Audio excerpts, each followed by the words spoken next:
Welcome to the Dragon Slayer podcast by Frontier Credit Union. With me, as always, Bailey, my co-host. Today's guest, Lisa Burtenshaw. Lisa is on the City Council in Idaho Falls, which you've been on, I think this is your second term, is that right? Well, I was appointed and then ran, so this is my first full term. Yeah. Then prior to that, you were on the District 91 Board of Trustees. Yes. I think for 10 years. 10 years it was. 6 years as the chairwoman of the Board of Trustees, right? Correct. Okay, there you go. Lisa, you've done all kinds of really, really cool stuff. You and I have gotten to work together on a couple of different projects, which have been a lot of fun to do. And there's some stories tied into all of those too. We worked on the Frontier Center together. We worked on Frontier Fields together. Thank you so much for being on. Happy to be here. Yeah. For our projects, we are in this for the long haul. Yeah. Yeah. These are not projects that are one and done, right? These are year-long commitments that we have to each other here. And so happy to be here. It's like, oh, we did this. It's like, yeah, we're doing this. I mean, we thought we made the decision to do it anyway. We haven't done it. Yeah. Here we go. It's very, very true. Okay. So there's so many different things I want to talk to you about. You've done some really cool things in your career, particularly in your political career. It's been impressive to watch. And I've watched you in meetings. I've watched you at city council meetings. I've watched you at school board meetings. And you have such a unique and really incredible way of getting things done. I've always been really impressed by it. But I want to go back and I want to understand, how did you get to where you're at now? My oldest was in first grade and we didn't have a PTO at our school. And one of my childhood friends' mother was the librarian. Mm. And so she said, Lisa, you should be the PTO. And so that's what started it, is I had a great mentor, Mike Marshall, who is a farmer and a principal. Mm-hmm. He really was a great mentor. And what I realized just getting into it at that young age was how many people didn't feel like they had access to the principal. And it just moves up the line. I don't have access to the principal. I don't have access to the superintendent. I don't have access to the school board. So people talk amongst themselves, but never really know how to get access to government. Yeah. And that's really where it started, is because I got to have relationships with people who were in a position of perceived power. And they're just really great people. But there is some intimidation factor.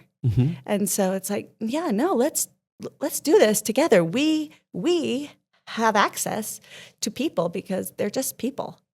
Yeah. And take away their title, they just are the same as everyone. And so that's really kind of what started and actually continues. That is what I feel like my purpose is today on the city council, is to have relationships with people, have people have relationships with government, and have access. We're the local leaders. I've heard many, many comments from people that say that you feel very accessible and you are able to talk about these complex government issues in a way that doesn't make anybody feel stupid. Oh, that's kind. Yeah, that's it's kind just of you to say. Things that are being said. I didn't say it. They said it, right? I'm just, I mean, that's really the bottom line. Yeah. Every person is just a person. Yeah, I think that's right. I can't remember when this was. It's probably a good 15 years ago, though. I had a mentor, and I'd kind of gotten to my first real significant kind of leadership role. I was just sitting in his office one day, and we were talking about this and that, and life, and families, and you know how you do with coworkers when you're kind of taking a minute off of the work and you're just chatting, and he told me something that's always stuck with me. He's like, "You are not your title."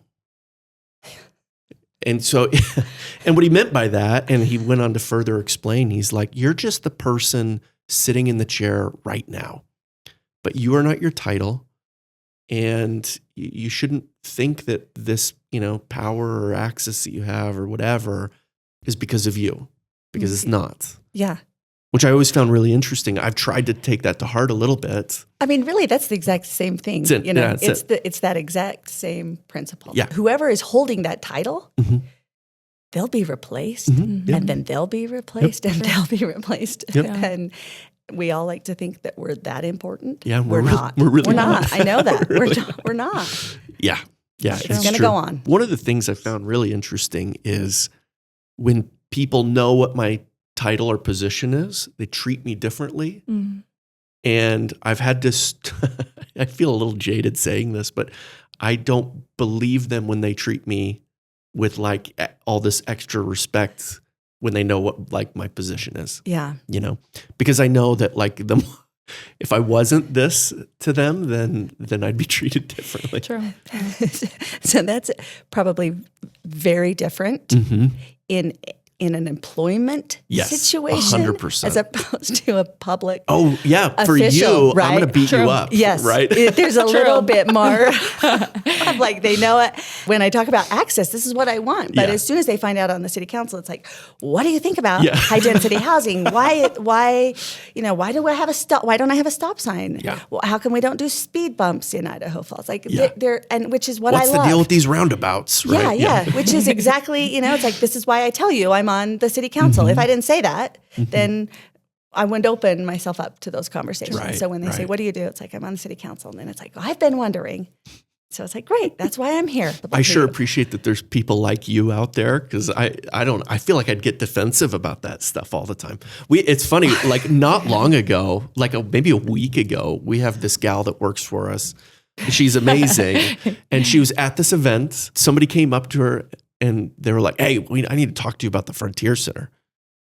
Reed's like 24 years old. Like this is her like one of her first jobs out of college. And she's like, oh, okay. Yeah. And I guess the person was like, well, I don't like the design of that place. And why did you design it? And Reed's like, Yeah. Sure.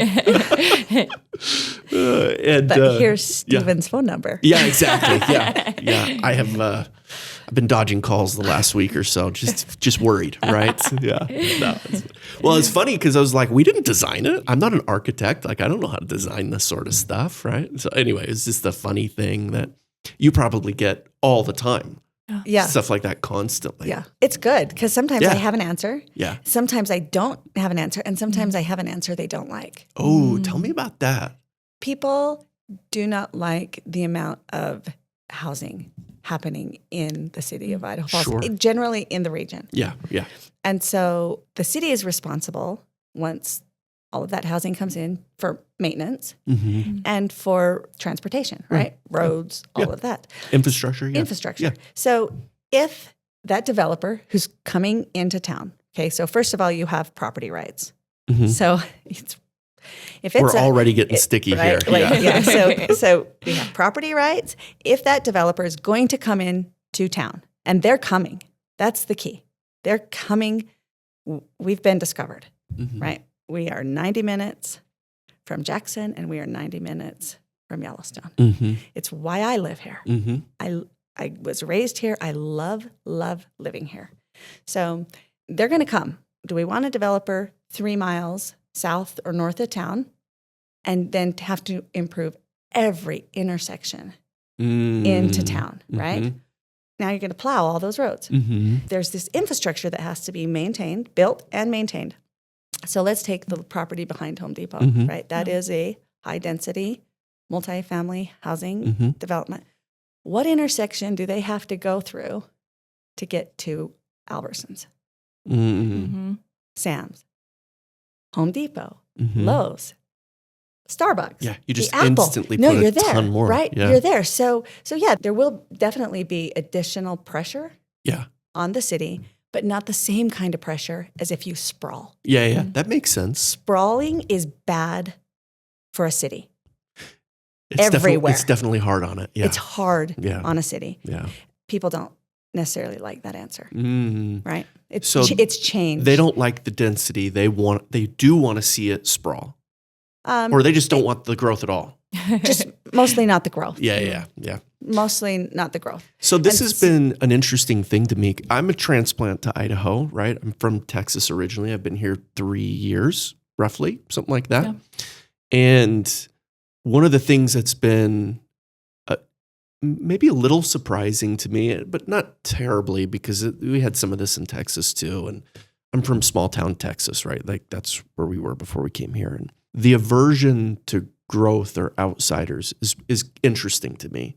So we had a little bit of that in Texas, but we were generally welcoming and friendly. And in Idaho, we tend to be a lot more averse to growth, to outsiders, to things like that. And there's some really normal, like obvious reasons for that. As a native here and as somebody who's part of a lot of those kind of conversations, what is it about Idaho and Eastern Idaho that makes people feel so averse to that growth? It's not a good question for me. I'm asking you. Because I don't know. Okay. I don't know because I feel like there's nobody new that I've met that I don't like. Right? I mean, like, yeah, it's like, oh yeah, now you're my neighbor. You weren't my neighbor before, but now you're my neighbor. So I don't feel like there's any one kind of stereotypical person that is moving here. It's like, oh, we don't like you, right? Yeah, I don't tell people I'm from California.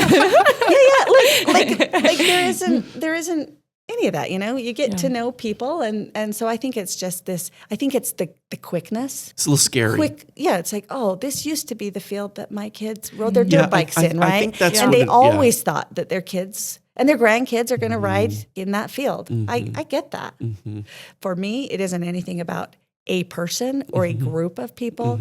It's just, you used to make it across town a lot faster. Sure.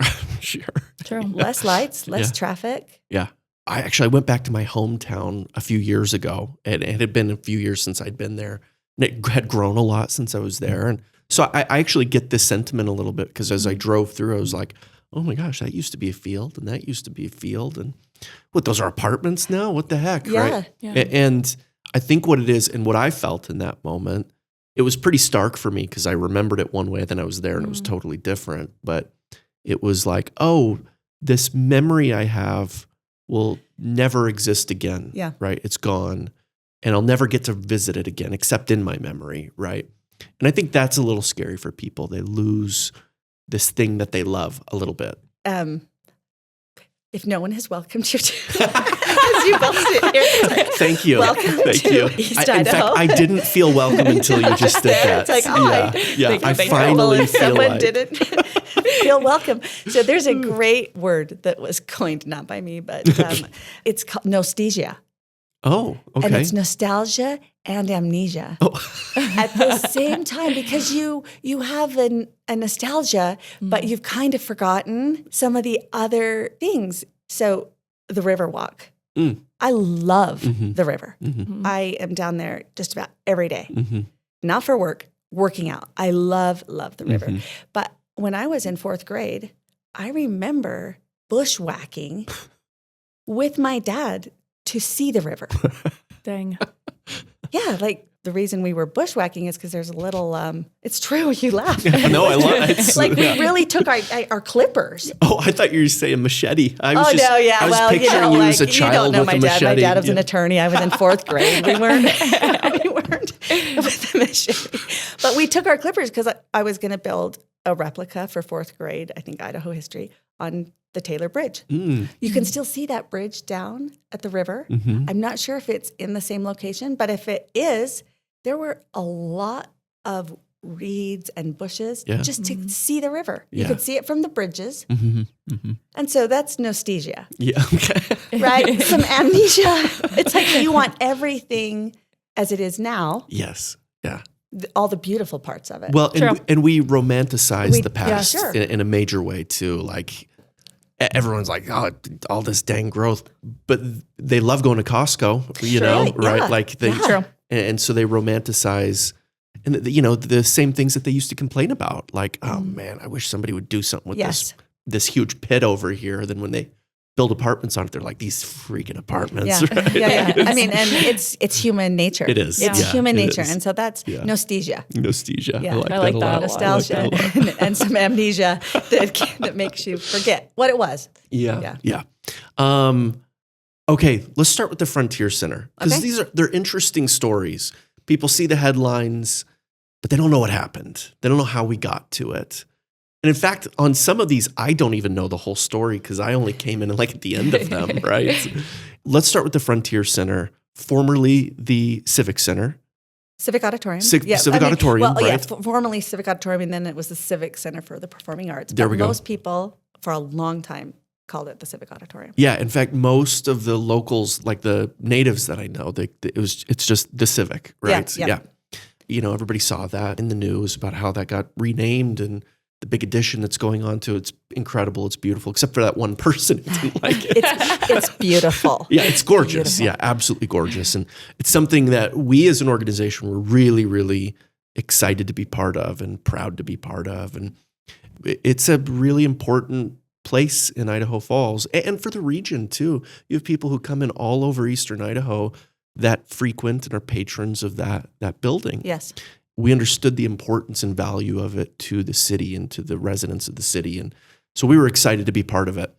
Tell me, how did that happen? A couple of things, just for anybody who is new to the town. Yeah, Welcome to Idaho Falls. Oh, thank you. Thank you. Yeah. So a lot of people have thought that Idaho Falls High School and the Civic Auditorium, now the Frontier Center, are the same ownership. Right. They're not. They're separate. In fact, there's a 3-inch air gap between them. They are two separate buildings, two separate owners. The city owns Frontier Center. Mm-hmm. So it was built right after World War II, about 10 years after the war ended. Up comes Idaho Falls High School at the edge of town. I have pictures. It is at the edge. I think that's such town. a funny idea because to me, it's like smack dab in the middle of It is. town. It is Totally is. actually geographically in the center of town now. Yeah, that's It is wild. But it was the edge of town back then. Edge of town. People were probably like, we got to go all the way out there I'm to get sure. to. I'm sure. But the nuclear industry was coming Mm-hmm. to Idaho Falls. Mm-hmm. Another great story if you have another person on your podcast about how that That's a came great about. idea, Yeah, that's a really great Yeah. story. So all of this is kind of happening around town, and it's kind of just taken for granted. Mm-hmm. And it wasn't given kind of the love and the attention. Then it was like, well, should we just try and sell it to the school? And even at that time, I was on the school board. Mm-hmm. It's like, no, we don't want it. Like we don't want it. It's connected with the HVAC system. But Oh, I didn't know yeah, that. so Oh. there is some, connection there, but the school district didn't want it. And at the time, the city didn't want it. Interesting. Just the cost and Sure. what it was going to take to really upgrade it. And so fabulous group, Carrie Scheid, Arthur Cole, and Volake, Mary Lynn Hartwell, Mm-hmm. formed a committee and really, really started to see the vision that the Civic, now Frontier Center, had some potential, some real potential, and did an interior renovation of the auditorium. Right.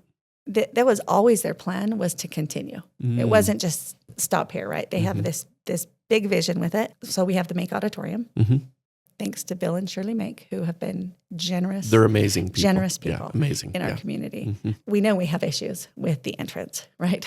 Anybody who comes in, there's a drop-off problem. And then there's just this recognition now of disabilities. Yeah. Yeah, That's different than that's it very was different in than 1959 when they It was. put it together. And I know this is a little bit of a tangent, but my daughter spent her freshman year at Idaho Falls High School, and she happened to truly be disabled that year. She had a tumor, and so she needed to take the elevator. The elevator was put in after Idaho Falls High School had been built. Idaho Falls High School was built before lunch, the lunch program, before public transportation. So if you think, oh yeah, that's also when the Civic was built, right? In that same era. And it is not friendly to anybody who has any kind of accessibility issue. Yeah. For me, number one, it was add access so that people could come and see a show, have access to restrooms, and be able to be part of a community. So Hall Herway, there's something about teams, right, that are your friends. She said, let's do this. So we became part of the capital campaign, and we had a few good donors, and then quickly Frontier said, we want to be part of this. And I think that it was really about the time that our group was coming together that we talked with Frontier Yep. early on.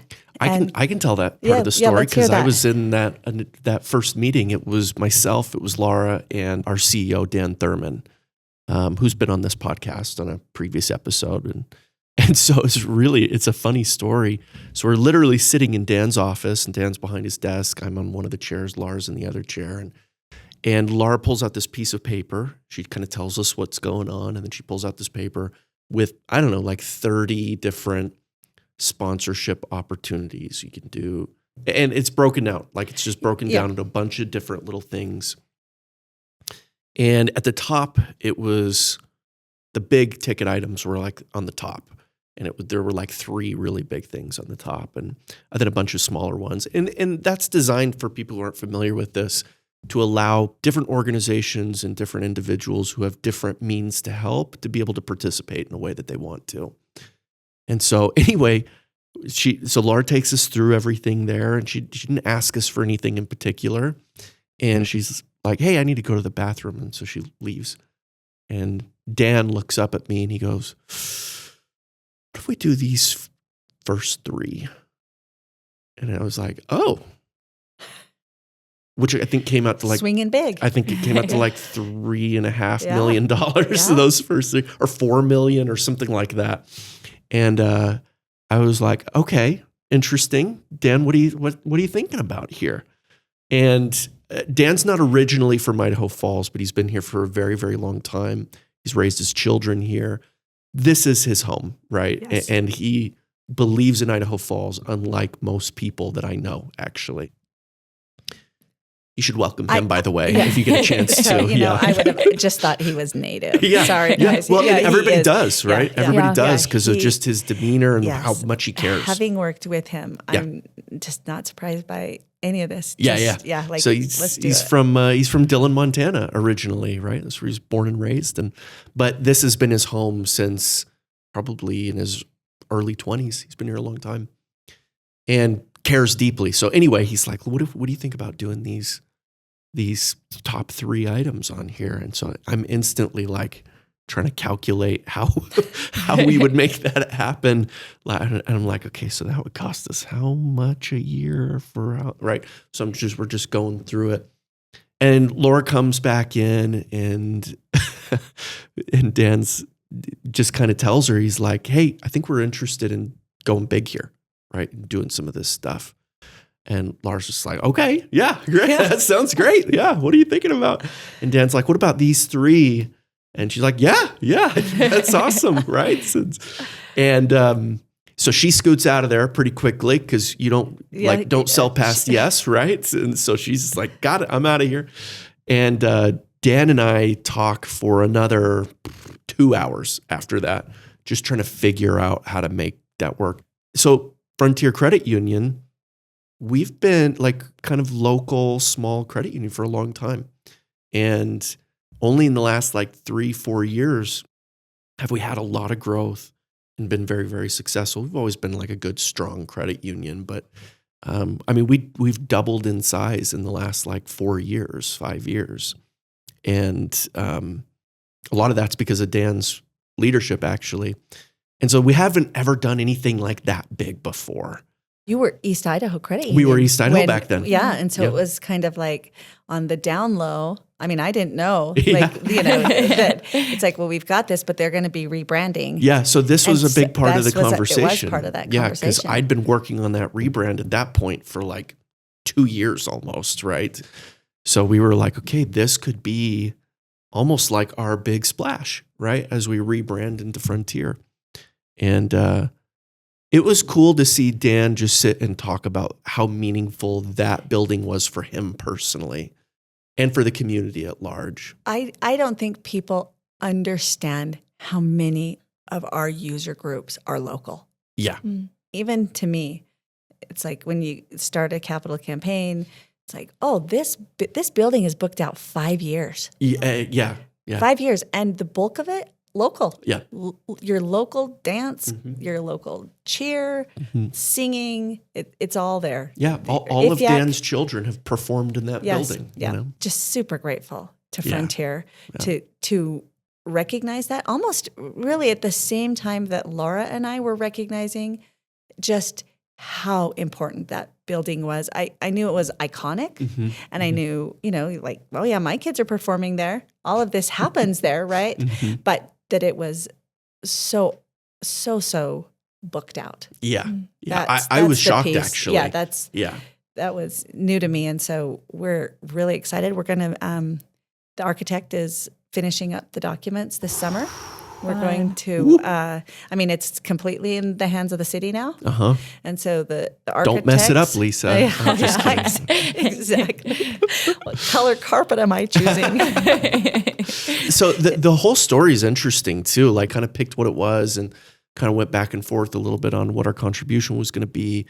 And we drew up an agreement of how that was going to work. And then we go to a city council meeting. You remember this meeting, I'm sure. Well, a little happened before the meeting, right? Yeah. Like a little back and forth. How about this? What about that? Yeah. So our, these always get fun when the attorneys get involved, right?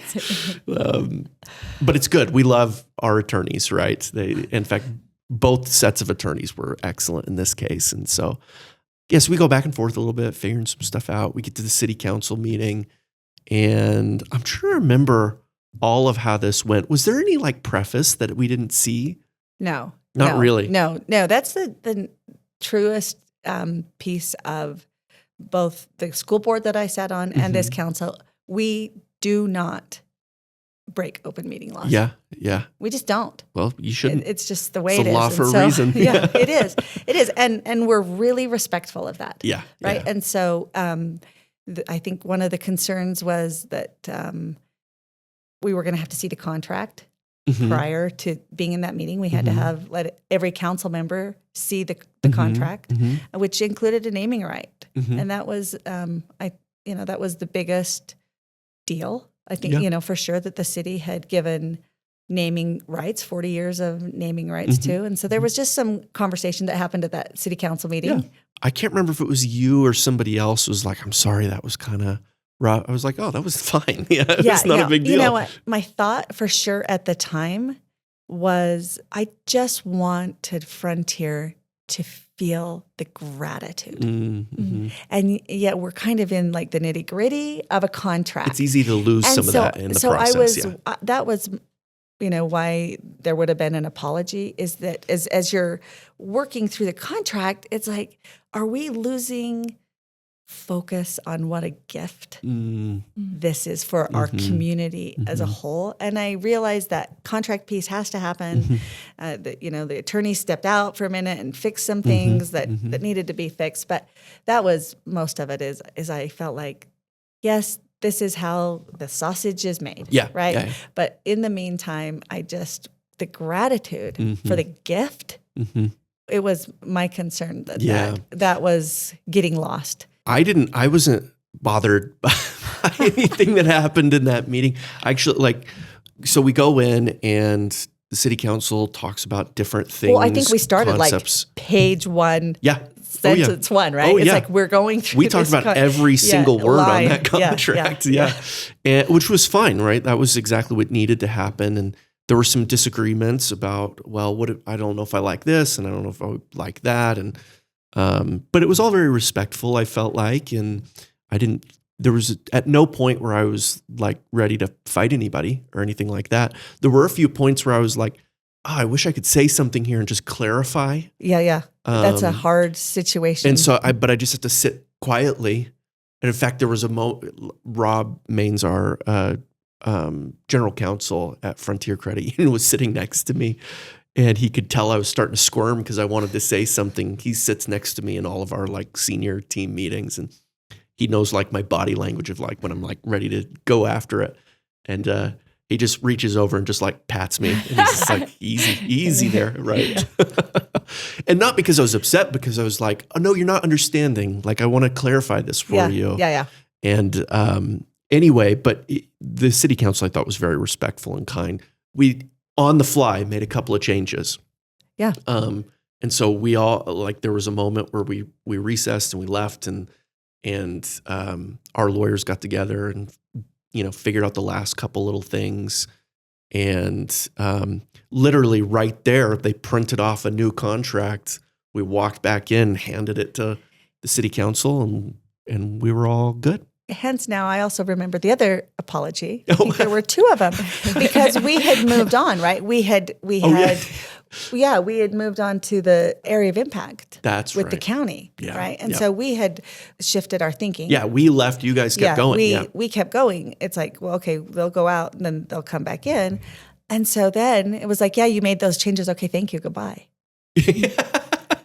Right? And so that was once again a like little unceremonious, sure. Yeah. And you're just not always on your A game. And that day, at that moment, it's like we should have called for a 10-minute recess. Sure. At that moment, it's like, no, we just did something that's going to be so good for this community. We need to celebrate it. We need to celebrate and say thank you to Frontier. And so that was it. We just kind of like, okay, thank you for making those corrections. All in favor, right? Everybody says yes, yes, yes, yes, yes. Goes around the table. Yeah. It's like, okay, and we're like, oh, okay. back to Like, I county guess we go now, area or impact. are we allowed to leave? Do we have to stay for the? Yeah. So that was there wasn't that moment of weirdness. It's okay. Yeah. Well, it was okay.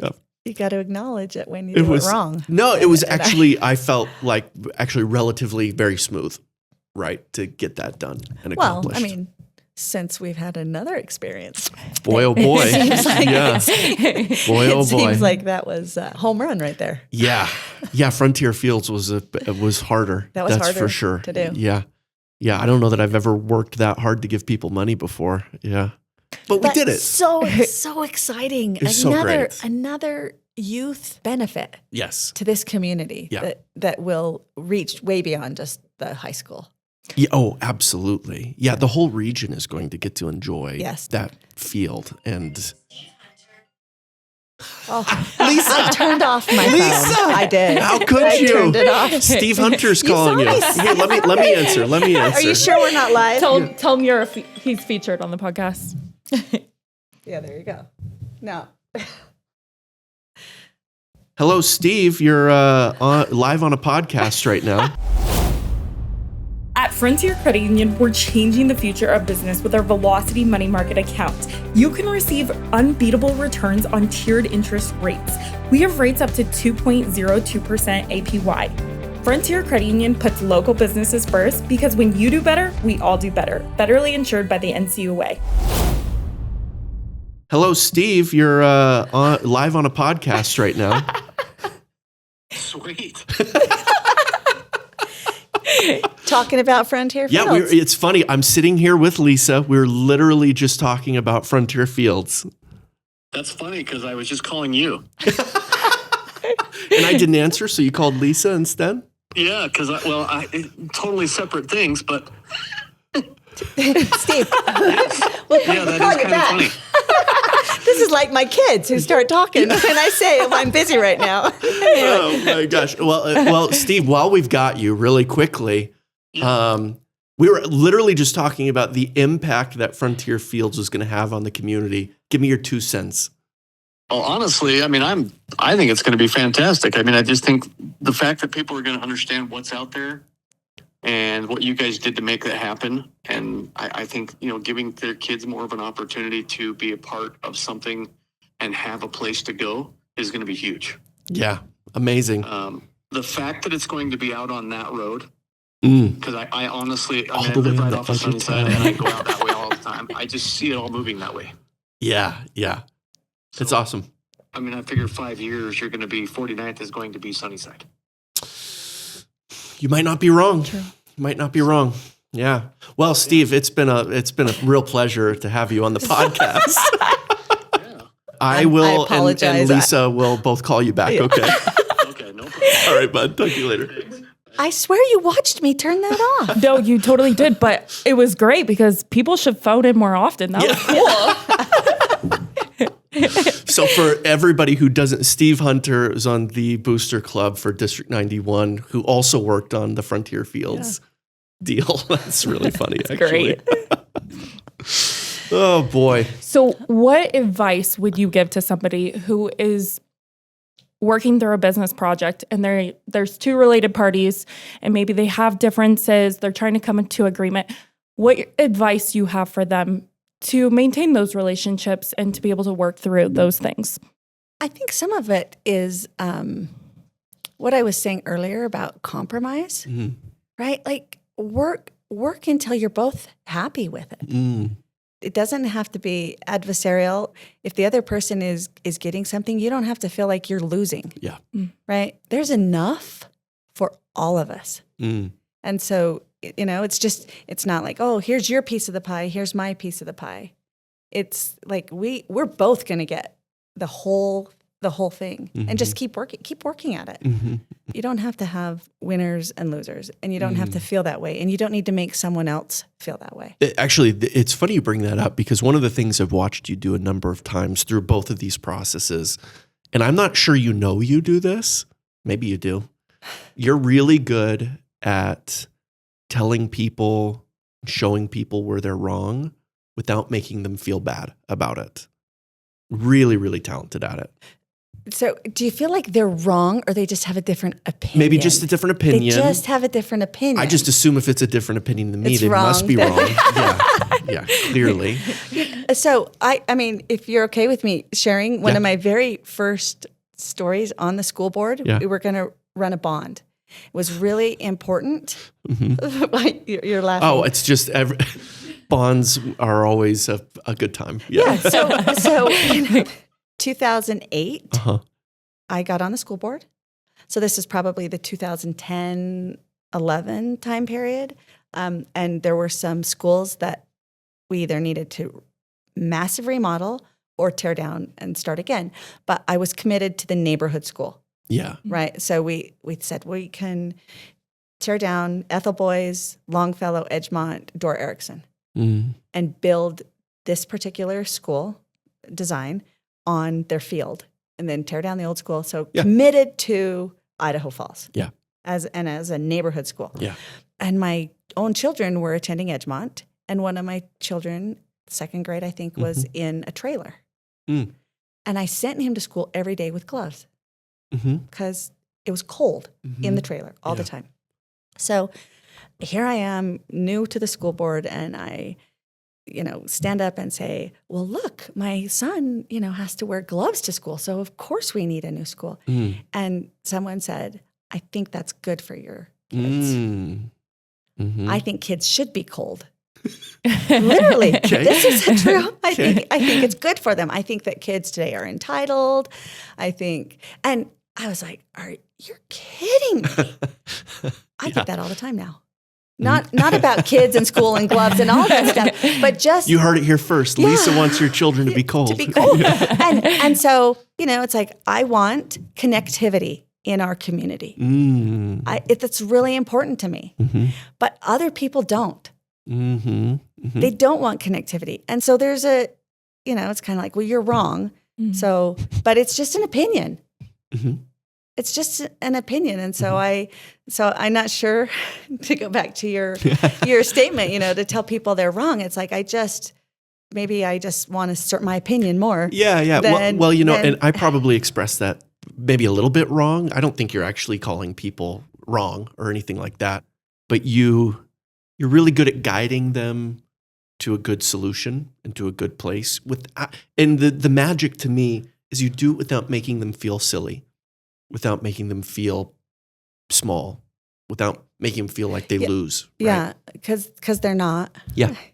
I don't want them to feel lose or small. And I think you're being really humble about it. No, I'm not. I'm being dead serious. I don't want them. I don't want anybody. It would hurt my feelings if I thought I hurt someone's feelings. It's an uncommon practice, however. Right. And I just appreciate that about you. Yeah. I'm arguing with you about I'm like, just take the compliment. Oh my gosh, I mean, I think that's intrinsic to me. I don't want to hurt anybody. So where does that come from out of you? Like, why do you feel so strongly about, you've used like some similar language kind of on this a few times now. Like, where does that come from and originate from? My parents, for sure, from my parents. Yeah.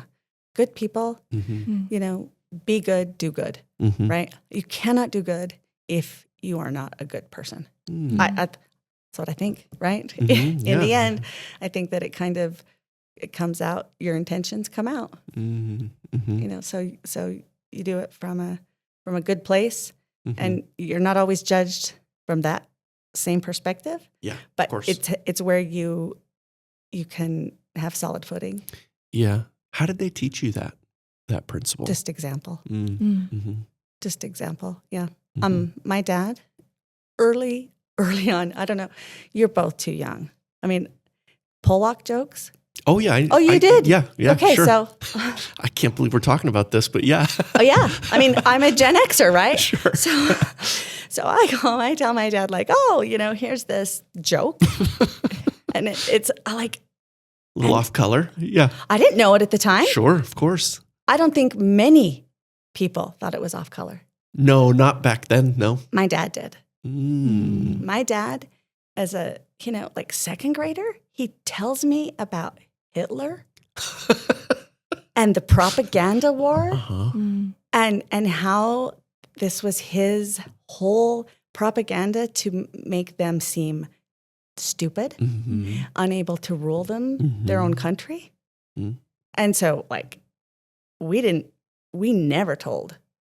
Do you remember that joke? Can you recite it now? I cannot recite it. Gosh. I think they've all turned into blonde jokes, actually, after it was no longer acceptable to talk about, the Polish people. Yeah. But that's something that sticks clear in my mind, that it was my dad. Early on, we didn't tell those. We just weren't going to talk about people like that. We just didn't talk about people like that. And and it started early. He didn't talk about people in any kind of negative way, not just a joking way, but just accepted people for who they were. Yeah, I find that really impressive, actually. Yeah. So as you've built this skill over time, and you're taught this when you're very young, how has that helped you in your political career? It's kind of a funny thing to call it a political career, right? I mean, that is what it is. So that's kind of why I'm thinking through that just a little bit. We can rephrase it. Okay, it's not a career. It's just this little political hobby you have. No, don't go there. My husband would be like, no, Lisa, this is what you do. I think that there are very few people that I am unwilling to work with. Right? Like, there are very few, and there are some. Yeah, who are they? I'm just kidding. You're terrible. Well, there's a couple of classifications. Maybe, Okay. It's pretty obvious when you start working on a project if someone is in it for themselves. Okay. And you know early on, like, this isn't going to go anywhere. We might achieve something, but it's not going to be as great as it could have been. And so it's pretty early on. You think, like, I can still like you, but you're not on my team. Yeah. You're not one of my people. Yeah. And I'll be friends with you. Sure. But as far as, like, trying to take this to any kind of a next level, I just know it's not going to work. I'm going to wonder what I am forever now, right? What does Lisa think about me? Look at what we've done. We have gotten to do some cool stuff. We're going to do some really cool stuff in the next several years that is not about you or I. Right. It's about this community. Yeah. And so, and right away when you say, Dan looks at the list, says, I think we'll go big. That's where he comes from. It's not about him. It's not named the Dan Thurman Center. No, it's right? not. I mean, it is. It's not. About the community. Absolutely. So I think you kind of know. Yeah, I'm happy to give away credit all day long. I don't feel like I need it personally. Like I don't know. I feel real comfortable with where I'm at in life, and I just don't need a lot of, like, pats on the back at this point, Okay, so how do you identify one of these people that you're just like, this isn't going to work? I think this is a useful skill, actually. Totally. So for what it is worth, some people just want to complain. They do. It's true. And other people want to get to solutions. And sometimes I jump to solution before I know where that person is sitting. And I actually become the villain in the story. and that I thought we were going Yeah, together. we were pointed in the I same thought direction. this is what you wanted. I'm in a position, just the nature of my title of school board or city council, to facilitate something happening. That's why you're there. Right? Yeah. So it isn't just for me to sit around. I'm there to help you facilitate whatever it is you're unhappy about. Sometimes I misread that. Sometimes it's they don't want a solution, and sometimes the solution that they're getting is not exactly what they wanted, and it's hard for them to see like this is so much bigger than you or I, that we're going to do something bigger or greater, right? So I've learned a little bit more to stay back and ask, "What's your solution? How would you do this?" And I don't know that kind of an answer. So it's like, okay, like this isn't going to happen, but it doesn't leave my mind. Yeah, interesting. I think about it. Interesting. Is there a lot, Stephen? Yeah. I think about it for days. I do. Like it consumes me. Interesting. Like the frontier fields. Yeah. You know, it's like, so then I'll call that person back if they have had, and it's like, okay, let's go talk to George Boland and let's get Mike Clements on board. Like I do know the people who can make this happen. Let's get that access. And they might say, no, this isn't a good time. Sure. But it's that initial contact, then it just starts percolating in my mind. And if people drop off and they never talk about it again, then I know like, oh, they're not all that serious about it. Yeah, But, so be it. Yeah. But so that's kind of how I start to look at a team is people who are solution oriented. Sure.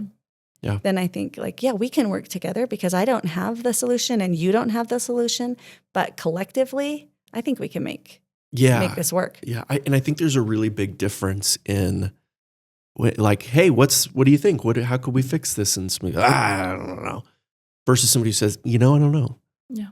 Like there's a real big difference in those two types of people and those two responses. And especially like in the second one, if it's followed up by let's see what we can come up with. Like who might know, that's somebody I like to be around and I like to work with. I know when I build like my teams, it's the same deal. Like I have so little time and interest in just complaining.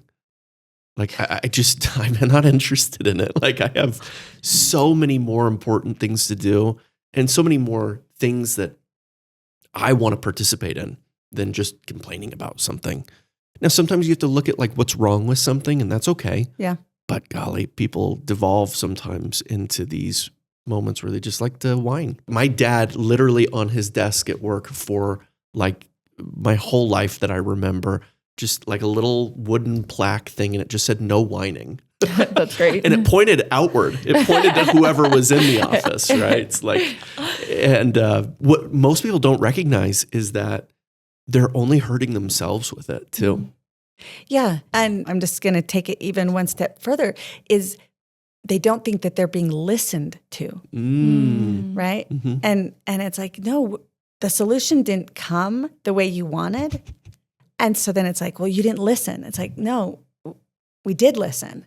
Listening and coming up with a solution are very different. And it took me a long time to kind of realize that, the difference between people who were looking for solutions and people who just need, I don't want to use the word complain, right? They just need somebody to say, I don't like this about the city. And I'm willing to be that person too. Yeah.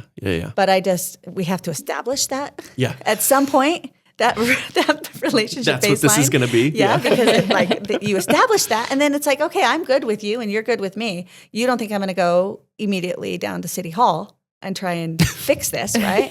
Because that's not how it works. Sure, yeah. You say, yeah, sure. Do you know how many people think? No, look, I'm in a different position than you, but I'm in a position where I get a lot of those same kinds of interactions. Yeah.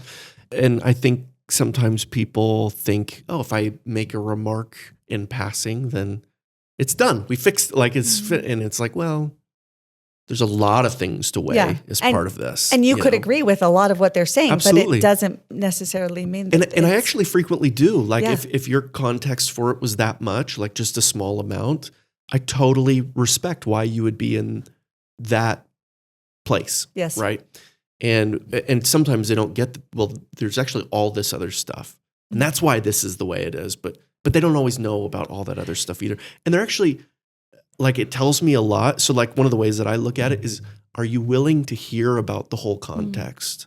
Oh yeah, that's a great. And if you're not, then I know you don't actually care. Right. It's a really great way to think about that. Yeah. But if you get all the information and you're like, okay, now I follow. We can like see eye to eye. We can work on stuff together. Yeah. And I get it. Like if you have a lack of context, of course you're going to be cranky about stuff here and there. It probably happens in the city constantly. None of that stuff happens just because people are like, you know what? I want to ruin your day today. Yeah. That's never why True. any of that happens. You know, people have a hard time seeing past what's exactly in front of them at times. It's affecting them. Yeah, of course it is. Yeah. Right. I mean, and they're not wrong to that's be the cranky obvious, about right. stuff. Yeah. Yeah. Should we talk about Frontier Fields? At Frontier Credit Union, we offer startup loans for emerging businesses to help support you in the early stages of growth. This could be for inventory, equipment, or other operating expenses. Almost all businesses qualify. Get started today by visiting our site, frontiercreditunion.com, federally insured by the NCUA. Should we talk about Frontier Fields? Yeah. How we had that? It's an interesting story. And actually, like, I feel in a lot of ways extraordinarily proud of how we were able to overcome some challenges that were associated with that. Yeah. First of all, an amazing group of people involved, like the Booster Club, the District 91 school board, superintendent, incredible people. It was really, truly like a pleasure to work with and get to know all of these people well. And Steve Hunter, we just talked to, is one of these people. It's going to be edited out of the podcast because I didn't get my phone turned off.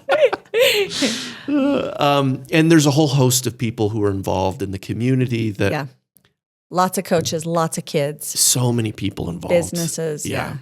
And to bring about a really, really important project. And so it was really neat. But a similar kind of story, like from my end, and I'd love to hear it from your end too. But from my end, it started with actually Bailey put a meeting on my calendar. How did you hear about this? Steve Hunter. He got my contact somehow. And I was like, sure, we'll meet. He's calling everybody, isn't he? So Steve Hunter calls Bailey. And I see like just an invite on my calendar one day to go meet like the District 91 Booster Club. And I was like, okay, I don't know what in the world could this be? So we go out to the fields out there, and I didn't even know that place existed actually before this meeting. And we go out there and walk out to these fields that are kind of like. And it was an unusual looking facility at the time because there's stuff like half done. There's no roofs on the dugouts. There's like all this empty space. And we go out, we meet out on one of the baseball fields, literally like on the baseball field. And the Booster Club takes us through, here's what we're trying to do, here's the vision. And similar thing, and they bring out this list of things that they want done, itemized. And I forget how much money they asked us for. Do you remember how much they asked for? Not much. Yeah, like maybe like 25? Maybe? No, like $5,000 or something. Yeah, it was really low. And took a page out of old Dan Thurman's book on this. And I looked at Heather and I was like, hey, what would be the whole cost? Like the full load of cost to get this done? And she's like, what are you talking about? I was like, we might look at something like that. She's like, okay. And, a couple weeks later, I got a list itemized of every single thing that needed to be done with a dollar amount at the bottom. And what's interesting is that about the same time, we were talking to another school district that wanted something very similar. I won't name names, right? Anyway, like almost the exact same time, almost the exact same dollar amount. The big difference, though, they had an existing facility that was actually quite nice. And it was like, oh, we'd like to improve it. We'd like to add this. We'd like to like totally renovate this area and do all these different things. And versus the the Frontier Fields area where there's just, it was barely there, right? So at that point, I took it to our senior team and I was like, hey, everybody, here's an opportunity to do something really, really cool. And I kind of took them through it a little bit. And then we scheduled another meeting. The whole senior team for Frontier Credit Union went out and met the Booster Club and took us through the spiel. And we all got back in the car after. Everybody on the senior team was like, we're doing it. We have to do this. We have to do this, right? I love hearing that. Yeah, it was really, really cool, actually. And these are people you probably haven't actually met before. Cindy High, Bob Hale, Ethan Morris. Bob Hale was a teacher of mine. Was he really? Wow. Sand Creek Middle School. Oh, my goodness. That's awesome. Yeah. But it's funny. Anywhere I go with Bob, he's saying hi to 12 people. Yeah. Anywhere I go with him. I think he's my same age now. I don't know how he was my teacher, but he was. Basketball coach. Oh, yeah. He's done it all. Yeah. Yeah, absolutely. That's so funny. But we all in unison, we were like, we're doing it, right? And we didn't even have to drive back to the office. We were in the car, in the parking lot still. And we were like, we're doing this. And we took it pretty quickly after that to our board of directors. We were a bunch of people, maybe you know some of them, but they're kind of like this nameless, faceless group of people that, by the way, have said yes to all of this stuff because it requires their approval to do it.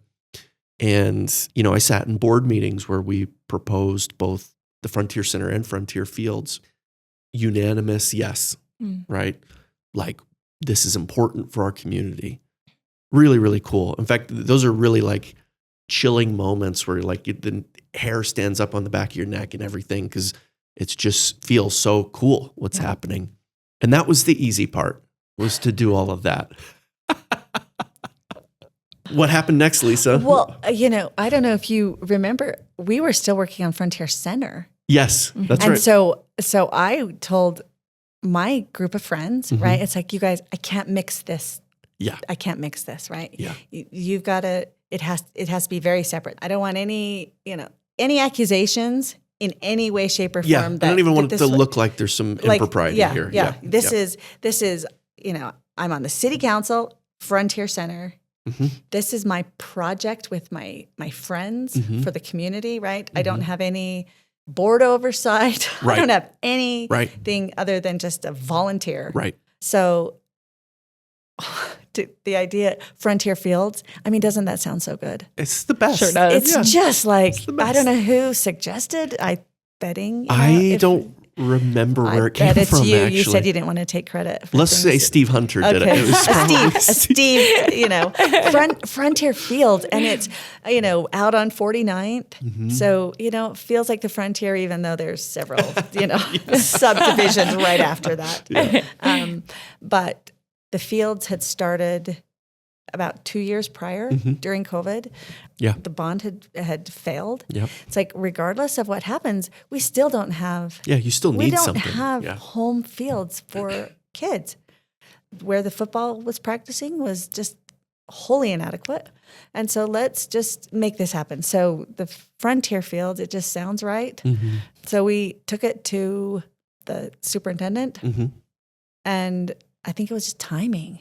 Right at the first, that it was around the holidays. It was, yeah. It was around the holidays, and so the legal team started the back and forth, and there just was some hurdles. Yeah. It was just hard to finally get a contract. It took several months. Of just several versions. Ironing out a contract that could even go to the school board, right? Yeah. It was a long time to work through that. And I think maybe one of the school board's fears was once they gave up naming rights, that would be it.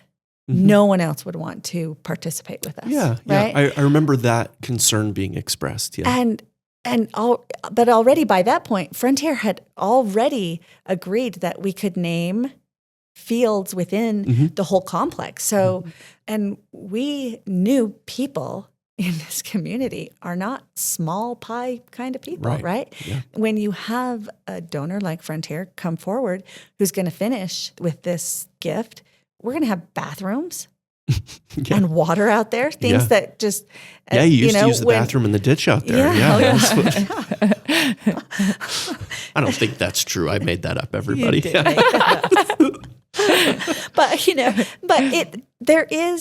it will complete the field in a way that other people want to be part of it. Yeah. And we've already seen that. Yeah. We've already seen that, tennis needs to be out there as well. And so we're going to, go after tennis, and we're going to want to finish more fields. And so I think that was difficult for some reason for some of the board members to see what an opportunity to not just to have a Frontier participate, but the other people wanted to be part of this as well. Yeah. And so that was, I think, a big sticking point. And then, a naming rights for the period of time was something else that they were just uncomfortable with. But I think this goes back to what we were saying earlier.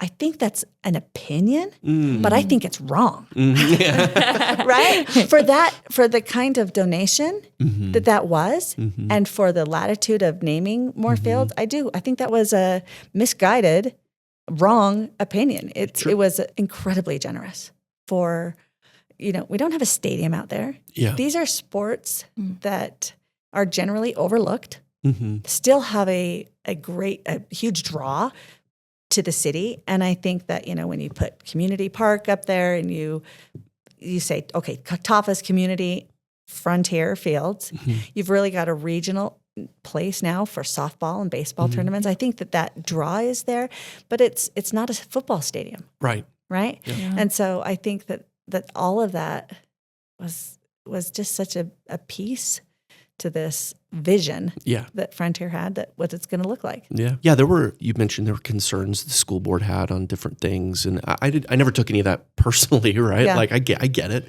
In fact, I appreciate them trying to do their due diligence and really understand it and push back where they thought maybe something wasn't quite right. It's exactly what they're supposed to do, right? Nothing wrong with that. Yeah. But 40 years, it comes and goes. I know. Yeah. Like it does. 40 years. I mean, just circling back in our conversation, we're going to be gone, and it'll be Frontier Fields, and it'll be legacy, and nobody will say like, "Why did we name it Frontier Fields 40 years ago? Why is it Rabston? Why is it?" I mean, when I went to Bonneville, it was Stinger Stadium. Sure. Right now it's Thunder. Like it's. Yeah. We're just such a small piece, and what we think is so important. But these are legacy projects that Frontier has done. Yeah. Well, what's interesting is you keep mentioning like the generosity of it and all this sort of stuff. And it doesn't, for me, being on the other side of it, I don't know. I don't feel like I'm being generous. I feel like we're doing something that has to be done. And it feels like obligation more than anything else, actually, Well, maybe because you haven't sold a lot of tubs of cookie dough fundraising before, like these are once in generation kind of gifts. Yeah. They are, if you've been at this for 20 years trying to make projects happen, I've sold a lot of cookie dough. And so, these are big asks and really stepped up. So, I mean, I know this is your podcast. You can edit out whatever you want, but that's how I feel, because it's a gift from the senior staff. It's a gift from every depositor in your bank. It is. This really is a community, a community effort. Well, it's so interesting. There's so many studies that show how important athletics are for children's development. So much, right? Like you have to invest in it because it makes a huge difference. I know me personally, I was a poor student, mostly because I was just disinterested in school, to be really honest. And I kind of think the one thing that kept me afloat was athletics, actually. Same. Yeah, it made me do just well enough so I could still play. It made, and ultimately that let me go to college and that let me, actually make something of my life. And I'm not sure that would have happened without sports in junior high and high school. I think it's important to say that's still Idaho Falls. Some communities have outgrown that home team, home sports, right? Yeah. But look at our news coverage. It's an entire section of the paper. It's on East Idaho News. It's who did this. It's on Channel 8, right? Like it's part of our community. Yeah. And so I think that it's just, we are growing as a community and we're having a hard time passing bonds. And, the city cannot be the regional supplier for everyone. You laugh. Should we talk about that issue too? Yeah, I mean, I opened the door on that. I'd love to hear your thoughts. Yeah. Everyone lives in Idaho Falls. We're a community, but not everyone is a resident. Correct. Of Idaho Falls. Yep. And so there's balance there. And so it's so great when a partner, community partner, the school district, Frontier Credit Union steps in and takes some of that burden from each other. It's going to be a great venue. What's next for Lisa Burtenshaw? What big projects do you have coming up here? Our city is actually super cool. Okay, yeah. Super cool. I'll lead out with that. Okay, so love it. As you sit on the city council, the residents of Idaho Falls, we own a power company. Yes, which is unique. It is. Yeah. We own a fiber company collectively. Super and unique. We own an airport. So, maybe individually somebody could own one of those, but we really are unique in that area. So the airport does need a terminal expansion, but to speak on energy, that's probably the biggest one. It's not the same kind of project like Frontier or Frontier Fields was for me, but for the city, power generation. We see what is happening across the West. Growth, demand is high, and it's high for new generation, right? Data centers, they can consume everything that the city of Idaho Falls puts out. Oh, easily. Yep. And so, Idaho Falls over the course of a year is sufficient on power, but at certain times we run short and we have to go to the market. And when do you think power is the cheapest? Oh, I don't know. Like what span are we talking about here? Like over the course of a year? Or the course of a day? Over the course of a day? What time of year is it? Does that matter? It doesn't matter. It doesn't matter. Cheapest power. Middle of the night? Middle of the day. Why is that true? Because of solar and wind. There isn't a way to store it. You have to use it. Generate it and you use it. So it's negative. I mean, it can go negative in the middle of the day. So we have some generation, but we can't store it. We can't use it for later, right? And so middle of the day is when we have the most power. You said that was a trick question. It was, because we kind of were raised differently. Here's new knowledge. Yeah. Because of where we're getting the generation from. Yeah. It used to be like, if you don't run your washing machine in the middle of the day, right? When everybody's at work, run it at night. And now that is reversed. So interesting. I have no idea. Wow. Yeah. I mean, that was, I think, the collective knowledge when I was growing up is don't run those kind of things in the daytime because. So we're building a peaking plant, PEAK, peaking, to handle peak loads. Interesting. So rather than having to go out to the market, we will have a natural gas peaking plant in Idaho Falls. And so you can generate on-demand power when you need it at peak times. Exactly. Yeah. Without everyone else is going to the market. And that will drive the price up to $1,000 a kilowatt. No. Maybe I better check that. Megawatt. Yeah. Okay. That feels more like $1,000 a megawatt. Yeah. Okay. But think about that in terms of what that is a kilowatt. We're charging 6 cents a kilowatt. And we don't get to adjust that in the daytime. It's like, we're now paying $1,000 a megawatt. Yes, you're underwater. It should at peak be, times. $32 to $40 a megawatt.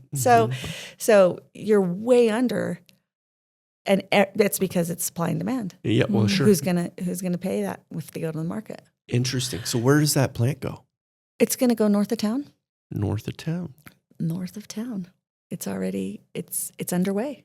It's the generators have been purchased.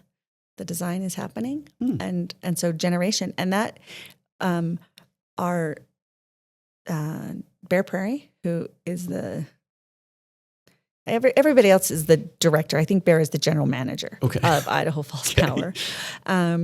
He said we could have built 30 times what we're going to build because generation. Really? People are not, they're just not in generation right now. They need to be. They know they need to be, but the government has too many restrictions on nuclear. And so, I'm really proud of Idaho Falls for being on that edge again. Yeah, that's like cool. They were when they first started their first hydro plant. Forward thinking, forward looking. Yeah. No, I like it. Okay, so let me ask this. If somebody wanted to be like Lisa Burtenshaw one day, what kind of advice would you give them if they wanted to get into public service, if they wanted to participate in some of these community initiatives? What would you tell them? Probably patience. Nothing happens overnight. It takes time. It takes time to have people trust you. It takes time to initiate change. You have to put a lot of work. I believe that is the two things. It's just going to be time and patience, and recognize that you're not going to convince everybody, and that different opinions exist out there, and take your time. I had somebody tell me one time that if a third of the people love what you do, a third of people hate what you do, and a third just don't really care, then you probably got it about right. That patience piece. Yeah. I mean, you've just got me thinking now. Yeah. And I think that's it. Nothing happens overnight, and it shouldn't. No, it shouldn't. It That's shouldn't exactly happen right. overnight. Because the consequences are real for lots of people in this, in this community, in this city, and so it should take time, and it should build coalition and take the time, and so it's about having patience. Yeah, and it's hard to have that kind of patience, but nobody likes it. It won't be successful. Yeah, if you don't take patience. I think we worked on Frontier Fields for probably almost a year to make that happen. Yeah, it took some time. Yeah, but you know what? Over the course of the year, we really got it right. Yeah, I agree. Yeah, I think sometimes you need to take the time to just consider all of the things that might happen as part of it. And that's important. Yeah, and I don't know that people really love rapid change either. Hey, here's a great idea. We're doing it. Sure. I don't know that people love that realistically. I think they want that, but I think more realistically, people like kind of thoughtful, really pragmatic change. You get a better product. You get a better product that way. You get a better 100%. product. Yeah. And so so for some people it feels like, well, that just happened. It's no, a lot of time and effort was put into that. And then other people who really want to see change quickly, they become frustrated in the process. Yeah. I know, when we did our rebrand, I worked on that for a good 2.5 years. And people were like, wow, you just did this. And what inspired it? And I'm like, oh my gosh, can I remember back that far? What? I'm not even sure why we're doing this anymore, right? It took a long time to do and I think we got it right because it took so much time to work on. But Lisa, what did we not talk about that you want to talk about? Is there anything we missed? No, okay. I think we covered everything. I would reemphasize the listening, I think, piece, that sometimes it doesn't turn out the way that I thought it would, you thought it would, whatever it is, but it doesn't mean that people aren't being listened to. Yeah. I think that it's important for people to know that they matter. Yeah. That we are listening. It isn't a matter of arrogance, right? Yeah. On city council or anybody's part, that it just didn't turn out the way that maybe we thought it would for other reasons. Yeah. Other reasons either beyond our control or the timing wasn't right. Right. So I think that's the key. How do you handle personally an advice you'd give for the haters and the negative feedback that you sometimes probably get in politics? No curse words now, okay? But G-rated. This is a family program. sometimes you just can't respond. Sometimes it's just the ones that hurt the most, they hurt and you just can't respond because there isn't like an explanation that's going to make that person happy.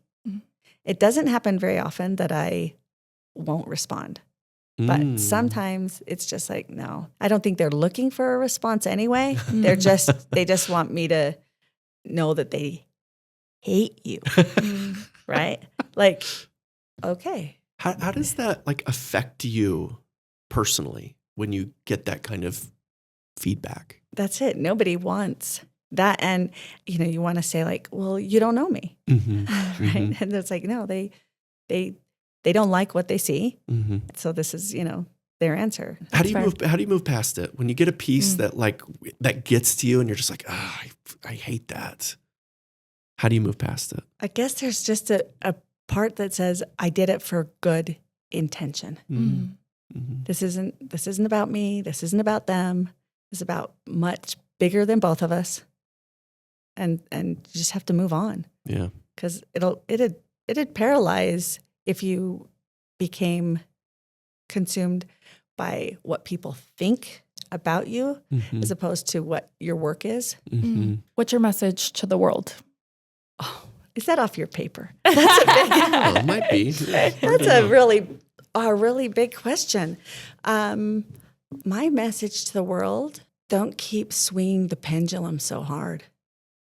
We're not going to do our community justice if the pendulum keeps swinging and then it comes back and then we go a little higher on the other side and a little higher on the other side.